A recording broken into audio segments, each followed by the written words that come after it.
Most of us spend, our entire professional lives trying to gather enough data so we never make a wrong move. Right, nobody wants to jump into the dark. Exactly. We run the analytics, we consult the experts, we wait for the perfect market conditions. But the world's most successful innovators seem to do the exact opposite. They really do. They just jump before they have the data. Yeah, and from the outside, it looks like magic. Or, Yeah. maybe just reckless gambling. But what if jumping into the unknown wasn't a gamble at all? What if these people had built a specific, verifiable cognitive framework for operating in the dark? And that is the core tension of innovation, really. We tend to treat the entrepreneurial mindset as this mystical aura that someone is just born with. You either have the magic touch or you don't. Like it's some kind of superpower you get at birth. Exactly. But when you actually look at the cognitive science, it is a highly structured, measurable way of processing reality. And breaking down that structure is exactly what we are doing today. Welcome to this deep dive, tailor-made for you, the learner. It's going to be a fun one. Oh, absolutely. Because whether you are, currently prepping to launch a startup, trying to force some innovation into your 9 to 5, or you're just intensely curious about how successful people think, we are pulling apart this elusive concept of the entrepreneurial mindset. Which is desperately needed because the term gets thrown around on LinkedIn so much that it's almost lost all meaning. So true.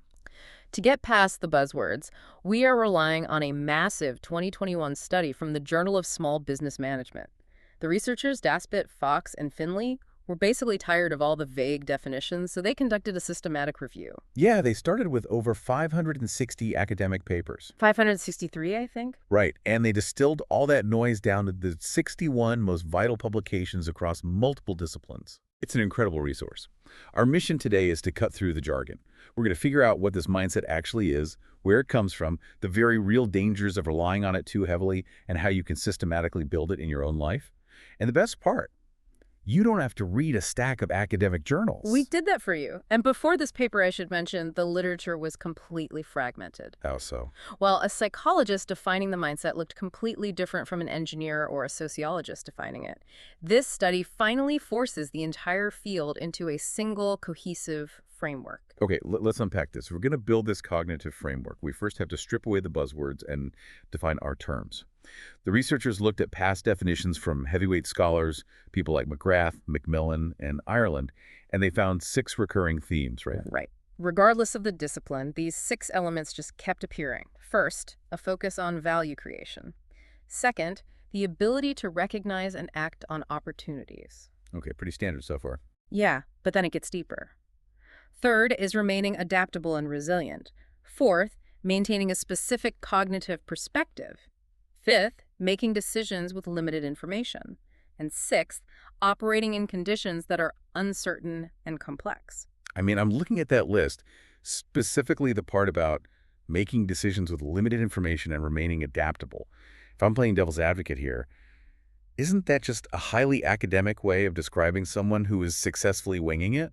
It does sound like that. It sounds like they're just throwing darts in the dark, and we just call the people who actually hit the bullseye entrepreneurs. What's fascinating here is how the research specifically distinguishes this mindset from blind luck. The study leans on work from scholars like Davis, who describe this as a deliberate constellation of motives, skills, and thought processes. So it's not just guessing. No, not at all. It is about utilizing highly developed mental heuristics. Mental shortcuts. Exactly. Think about when a founder faces a totally novel problem, say a sudden shift in consumer behavior where there's just no historical data. Total blank slate. Right.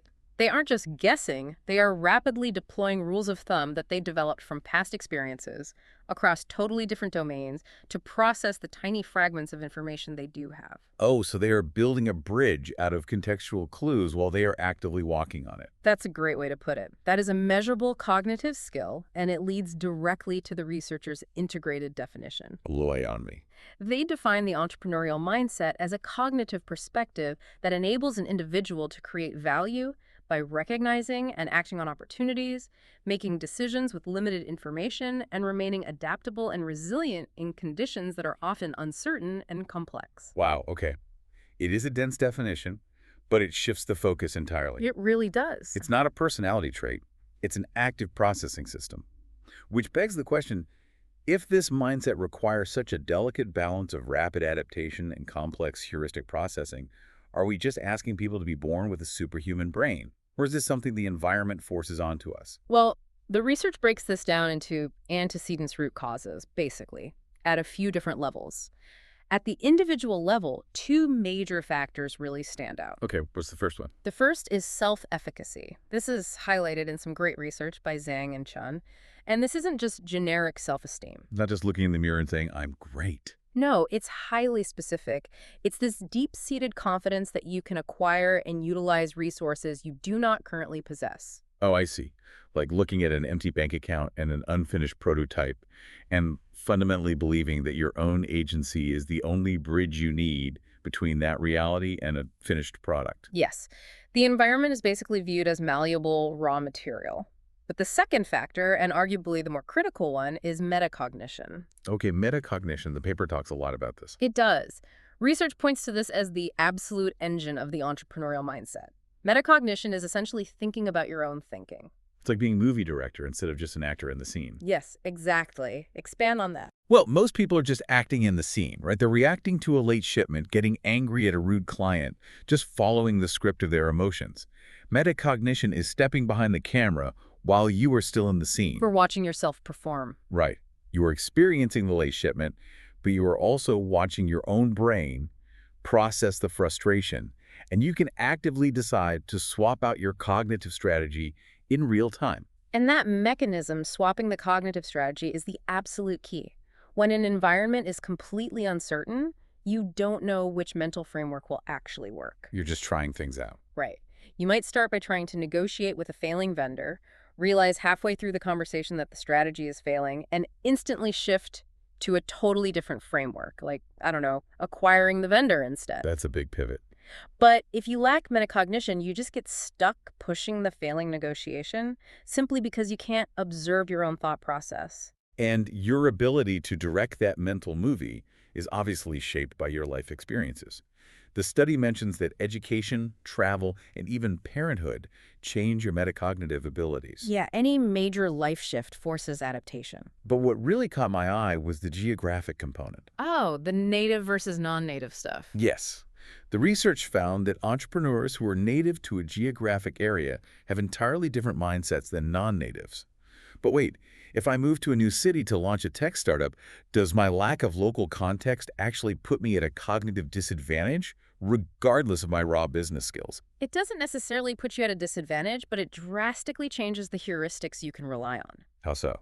Well, if you are a native to an area, your brain has absorbed decades of sociocultural data. You know that people communicate, what they value, the unwritten rules of local commerce. Sure, you just kind of feel it. Exactly. Yeah. When you face limited information, your metacognition automatically pulls from that deep well of local context to fill in the blanks. If you are non-native, you don't have that Which well. maybe you do. Your mindset has to rely on more abstract, generalized heuristics. Neither is inherently wrong, but they dictate completely different problem-solving strategies. So my environment dictates my mindset. But what happens when I walk into the office? Let's say I join a hyper-innovative company. The paper talks about entrepreneurial spirals. Yes, from shepherding colleagues. Right. Is this just the idea that a fast-paced company forces me to think faster? It is much more recursive than that. The entrepreneurial spiral is a continuous feedback loop between the individual and the venture. A feedback loop. Walk me through that. In a top-down process, a leader's existing entrepreneurial mindset shapes the company's culture. Say, by implementing a policy that rewards rapid prototyping and tolerates failure. Okay, the boss sets the tone. Right. But then the bottom-up process kicks in. That very culture now acts as a pressure cooker for the employees, forcing them to continuously flex their own metacognition and self-efficacy just to survive in that environment. Ah, I get it. The company culture becomes the training gym for the mindset. And as the employees get stronger, they push the culture to be even more innovative. It builds on itself. Exactly. But I want to pivot to the biology here, because we're talking about environments. But the paper brings up a fascinating study regarding neurodiversity, specifically ADHD. Oh, this is one of the most compelling frontiers of the research right now. We traditionally view conditions like ADHD through the lens of a highly structured corporate environment. Where a demand for high dopamine and a tendency toward hyperfocus can be seen as deficits. Exactly. But the research reveals that in an entrepreneurial context, which is inherently chaotic and unstructured, Those neurological differences become massive cognitive advantages. Wait, really? How exactly does that mechanism work? Why does an ADHD brain process business chaos better? It comes down to how that brain handles stimuli. An environment of extreme uncertainty paralyzes a neurotypical brain that relies on stable, predictable inputs. They freeze up. Right. But an ADHD brain is often highly adapted to rapid context switching. It is constantly scanning for new stimuli.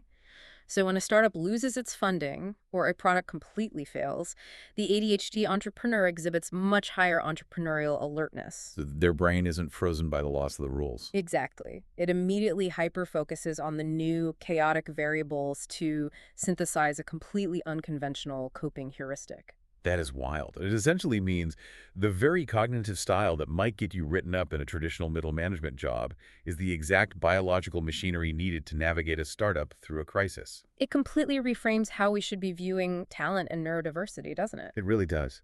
Okay, so we have this powerful cognitive processing system. We know it requires high-level metacognition, and it's forged by our environments and our neurology. What does it actually do for us in the real world? Well, the obvious answer is it makes you money. Sure, but the source material points to outcomes that are far more profound and, in some cases, incredibly dangerous. Yes. Let's start with the profound.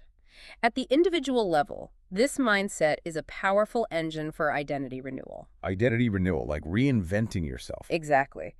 The authors point to a specific study concerning Chinese immigrants in Canada. These individuals experienced massive cultural and geographic displacement.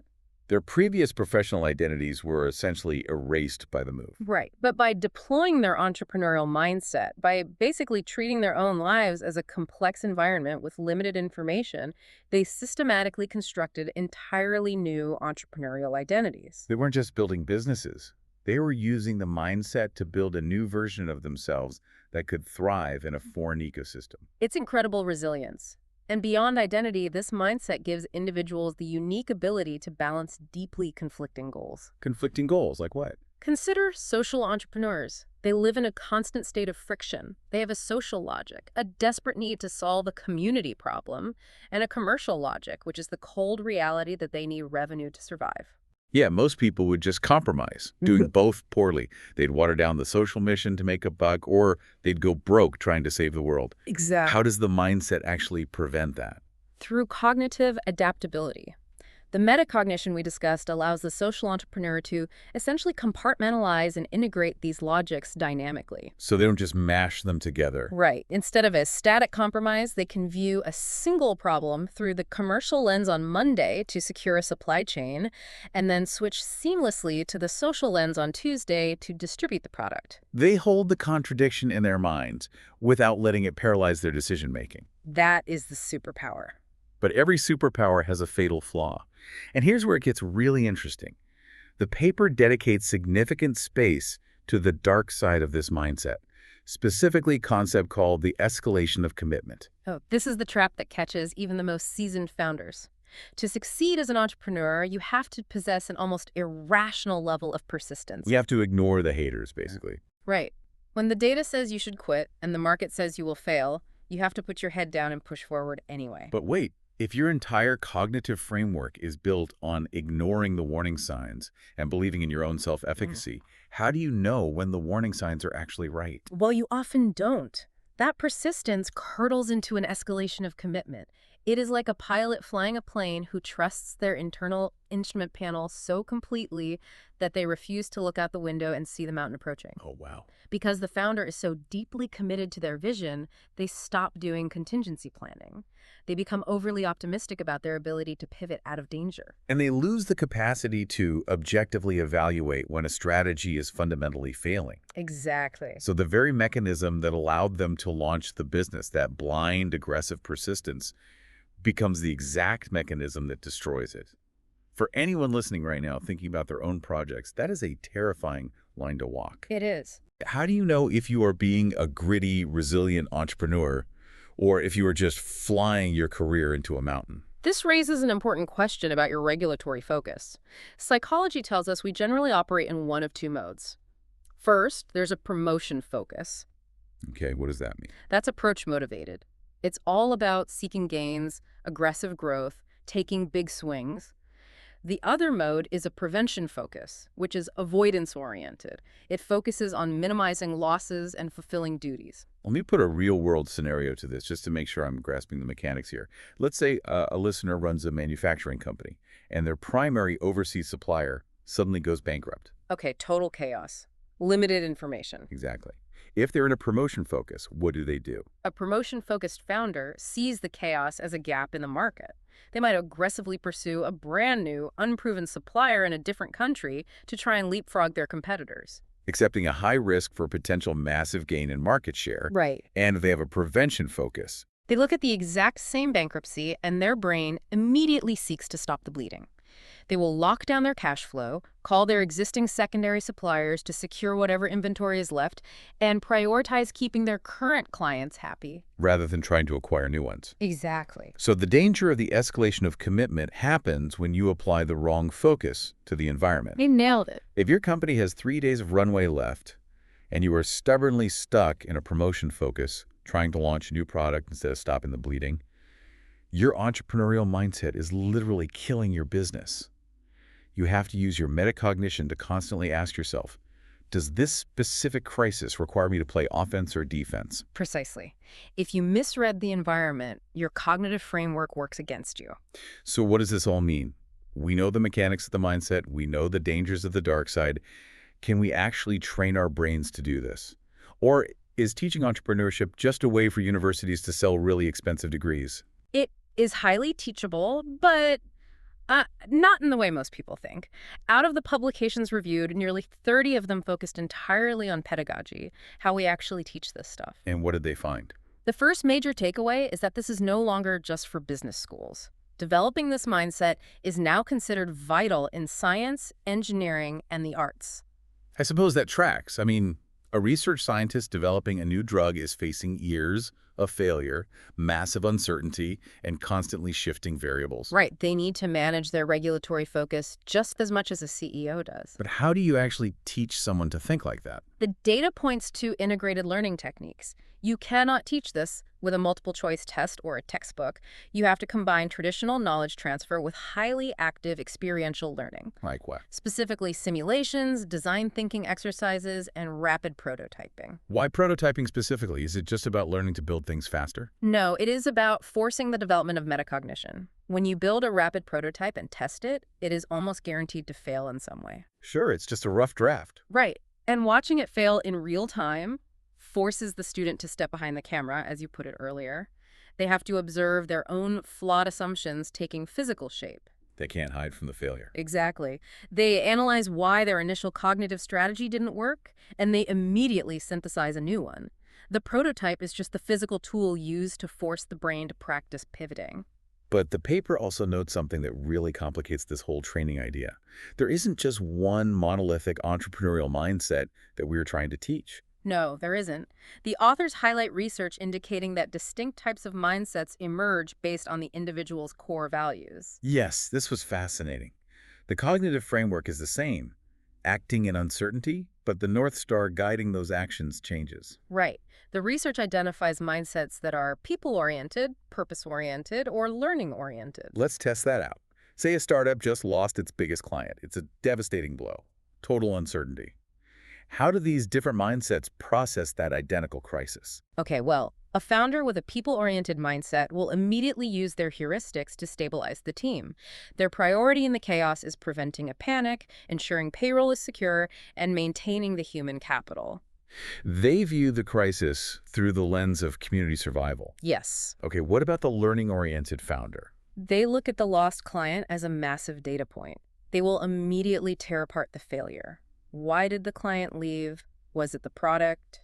The pricing? Their metacognition is focused entirely on upgrading their internal systems so it never happens again. Exactly. And the purpose-oriented founder. They zoom all the way out. They look at the core mission of the company and ask if losing this client actually frees them up to pursue a market they really care about. Wow. So all three founders are using the exact same entrepreneurial mindset, making rapid decisions with limited info, but their values dictate completely different survival strategies. Which is why evaluating training programs is incredibly difficult. Right. I mean, if a listener sees an ad for a 2-day Entrepreneurial Thinking Bootcamp Yeah. that promises to rewire their brain for $1,000. What does this research actually say about that?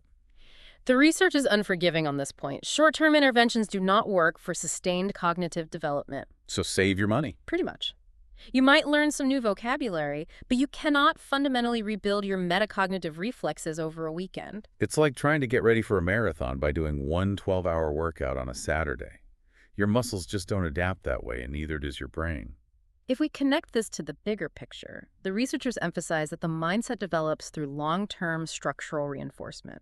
You have to continuously expose yourself to new, uncertain stimuli over time. For the listener, this means building your own long-term curriculum in your actual life. You have to actively hunt for uncertainty. Yes. Volunteer to lead the project that has no clear blueprint. Travel to a place where you don't speak the language, and you have to rely on raw heuristics just to buy dinner. Every single time you purposefully step into a complex, messy environment and force yourself to observe your own frustration and adapt, you are laying down another neural pathway. It is a lifelong practice. You are fundamentally changing how you process reality, not just trying to earn a certificate. And that brings us full circle. We took a term that has been abused by influencers and pin it down to an exact science. The entrepreneurial mindset is a highly calibrated cognitive perspective that uses heuristics, self-efficacy, and metacognition to create value when the lights are out. We explored how it is shaped by our geography, the recursive culture of our workplaces, and the unique neurodiversity of our brains. We also mapped the trapdoors. We saw how easily gritty persistence can rot into an escalation of commitment if you fail to manage your regulatory focus. And we learned that building this mental machinery requires a sustained, integrated practice of forcing yourself to fail and adapt. It's hard work, but it's the only way it happens. Which leaves us with a final thought to chew on. This entire mindset is built on the human ability to make decisions with limited information. But look at the trajectory of the tools we are building right now. The AI boom. Exactly. Okay. Artificial intelligence, machine learning, predictive analytics. We're rapidly approaching an era where we have access to effectively unlimited information.